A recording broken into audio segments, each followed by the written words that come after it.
Sir ఇది మన అప్పుడు మీరు రాసిన స్టోరీస్లో కడలి సుడిలో ఆడపడుచులని రాశారు. అది ఓడరేవా ఆడరేవా కస్టమ్స్ సుఖంస్ అని రాశారు. అప్పుడు దినేష్ రెడ్డి గారే. అప్పుడు దినేష్ రెడ్డి ఏంటి అప్పుడేం జరిగింది? అదేంటంటే ఎవరో చెప్పారు, ఈ ప్రాస్టిట్యూట్స్ని షిప్పింగ్ ఏజెంట్స్ షిప్పుల్లోకి తీసుకెళ్తున్నారండి. ఆ షిప్పుల్లో పనిచేసే వాళ్ళు 2 నెలలకు 3 నెలలకు 4 నెలల దాకా లేడీస్ మొహం చూడటానికి ఉండదు, సముద్రం మీదే ఉంటారు కదా. మన దగ్గర లంగరేసినప్పుడు 10-15 రోజులు ఈజీగా ఉంటారు లోడింగ్ అన్లోడింగ్ పనుల మీద. ఈ లేడీస్ని పట్టుకెళ్తే వాళ్ళు బిల్లుల మీద తొందరగా సంతకం పెట్టేస్తారు. ఏది వాళ్ళకి సప్లై చేసే ఫుడ్ ఇటన్నిటి మీద డబుల్ రేట్లకి వాడు సంతకం పెడితే కానీ షిప్ క్యాప్టెన్ వీళ్ళకి కంపెనీలు పే చేయవు. ఇది పెద్ద బిజినెస్ లాగా జరుగుతుందని ఎవడో చెప్పాడు. చెప్తే ఎట్లా మనం ట్రేస్ చేస్తాం ఏంటి అని ఓ రిక్షా వాడిని అడిగా, షిప్లోకి వెళ్ళిన అమ్మాయిని ఎవరన్నా తేగలమంటారు. తెస్తానండి కానీ 100 రూపాయలు అవుద్ది అన్నాడు. 100 రూపాయలు దేనికి అంటే నాకు 25 రూపాయలు అండి, దానికి 50 రూపాయలు అండి, 25 రూపాయలు ఖర్చు ఉంటుంది కదండి అన్నాడు. వెళ్ళిపోయి మున్సిపల్ గెస్ట్ హౌస్లో రూమ్ చెప్పి మున్సిపల్ సీతారామూర్తి చైర్మన్ ఆయన సీతారామూర్తి గారు జ్యోతుల ఒక రూమ్ పెట్టండి నాకంటే. మీకెందుకండి అన్నాడు. ఏదో 1200 పెట్టండి అని చెప్పి పెట్టాడు. దినేష్ రెడ్డి గారికి ఏం చెప్పానంటే పోలీసు వాళ్ళని నైట్ బీట్కి తిరుగుతుంటారు కదా సార్, గెస్ట్ హౌస్ వైపుకి రావద్దని చెప్పండి అని చెప్పి. ఏ అన్నాడు, ఇది పని అని చెప్పి. నేను చెప్తాను లేపో అన్నాడు.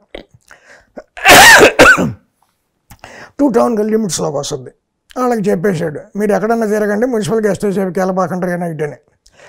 పిలుచుకొచ్చాం. పిలుచుకొచ్చేటప్పటికి ఏం చేశాను, టేబుల్ మీద క్లాత్ కప్పి టీపాయ్ మీద దాని కింద టేప్ రికార్డర్ పెట్టేసి ఆ వైర్తో కనెక్ట్ చేసేసి కనపడకుండా తీసుకొచ్చి మంచం దగ్గర ఇది ఎక్కడైతే కూర్చోడానికి అవకాశం ఉందో లెక్కేసి దాని కింద స్పీకర్ ఫోన్ పెట్టాం జాగ్రత్తగా, బయటికి కనపడకుండా ఒక టవలో ఏదేసి.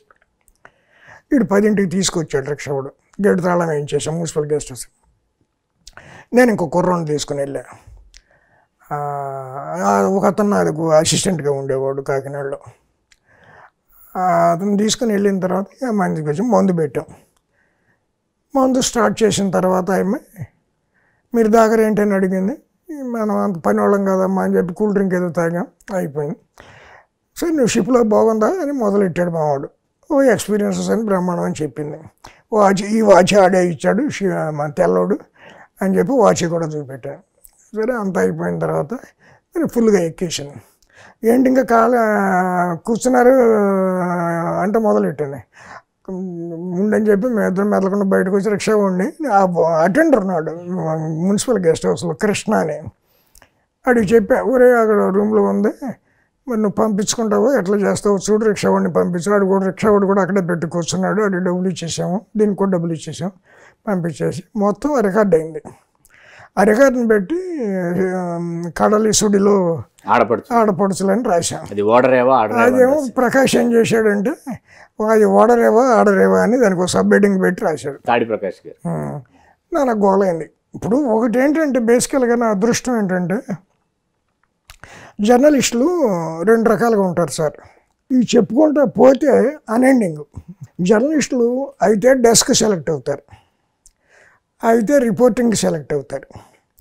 రిపోర్టింగ్ అయినా కూడా ఎక్కువ రిస్క్ లేని విధంగా ప్రెస్ కాన్ఫరెన్స్లను చిన్న రాజకీయ విశ్లేషణలను అట్లా బండి నడుపుతూ ఉంటే ఉద్యోగం నిలబడద్ది, ఫస్ట్కి జీతం వస్తుంది, కుటుంబం బతుకుద్ది, అన్నీ ఉంటాయి. లేదు డెస్క్లో ఉంటే 10 to 5 లాగా, లేదా నైట్ షిఫ్ట్ వచ్చిన వార్తలు ఏ పేజీలో పెట్టాలి, ఎంత కత్తిరించాలి, ఇదే. క్రియేటివిటీ ఏమీ ఉండదు డెస్క్లో. నాకు దొరికిన అదృష్టం ఏంటంటే డెస్క్లో ఉన్నప్పుడు ఐ హ్యావ్ షోన్ మై మెటిల్. నేను ఏం చేయగలను. ఆంధ్రజ్యోతిలో 6 నెలల్లోనే నేను వాళ్ళందరూ అభిమానం పొందా. ఉపేంద్రబాబు గారు, నరసింహారావు గారు ఇప్పుడు చచ్చిపోయాడు, ఉపేంద్రబాబు గారు ఉన్నారు. ఆయన అంటే నాకు డెఫినెట్గా ప్రత్యేకమైన గౌరవం. అదే రిపోర్టర్గా వెళ్ళినప్పుడు కూడా దానికి 10 ఇంతలు క్రియేటివిటీగా, ఫోర్స్గా పర్పస్ఫుల్గా. అంటే ఏదో ఉద్యోగం ఇచ్చారు, రాసాము, డబ్బులు వచ్చినాయి, బతికాము, కాలక్షేపం కాదు.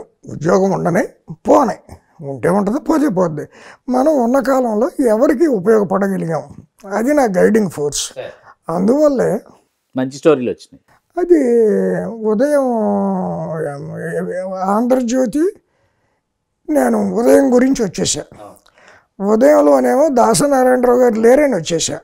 తర్వాత యాజమాన్యం మారింది. ఇక మిగిలినవన్నీ కూడా ఏదో పొట్టగుడ్డు కోసం చేరటం, ఒక 2 నెలల్లో 3 నెలల్లో పనిచేసేటప్పటికి కాళ్ళు పట్టేసేయటం, ఆ మేనేజ్మెంట్ పద్ధతులు నాకు నచ్చకపోవటం. లేదా నా వార్తలో 3 వారాలే పనిచేసా, 3 వారాలు 4 వారాలు. ఆదిత్య శేషారెడ్డి గారి మీద మీరు కథనాలు రాసిన వార్తలోనా?